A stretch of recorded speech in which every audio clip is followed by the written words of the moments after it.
प्राचीन काल में वृंदावन के सुरम्य वन में भगवान कृष्ण और राधा का दिव्य प्रेम खिल उठा।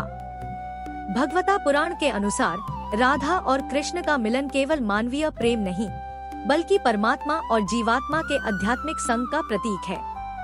कृष्ण जो भगवान विष्णु के अवतार हैं, और राधा जो उनकी सबसे प्रिय भक्त और शक्ति हैं, एक दूसरे के पूरक हैं।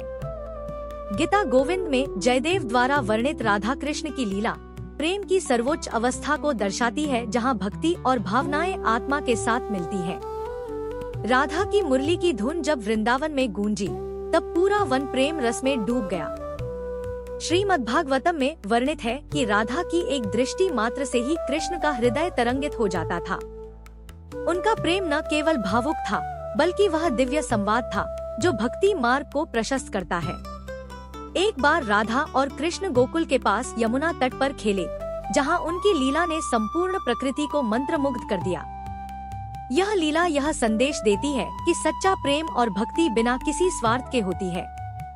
राधा का कृष्ण के प्रति अटूट समर्पण भक्तों के लिए सदैव प्रेरणा का स्रोत रहा है। उनके संबंध को ब्रह्मा वैवर्त पुराण में संसार के सभी प्रेमों की मूर्तिमंत रूपक कहा गया है। राधा और कृष्ण की गाथा हमें सिखाती है कि परम प्रेम में विपरीत हालात भी बाधा नहीं बन सकते। जब भी कृष्ण मुरली बजाते, राधा के प्रेम की गहराई और भी प्रगाढ़ हो जाती। यह प्रेम आध्यात्मिक जागरण की ओर एक आमंत्रण है, जहां भगवान और भक्त का मिलन होता है। श्री राधा कृष्ण की कथा हर भक्त के हृदय को शुद्ध करने वाली और जीवन को प्रकाशमय बनाने वाली है। उनका प्रेम हमें अहंकार त्यागने और पूर्ण समर्पण का पथ दिखाता है।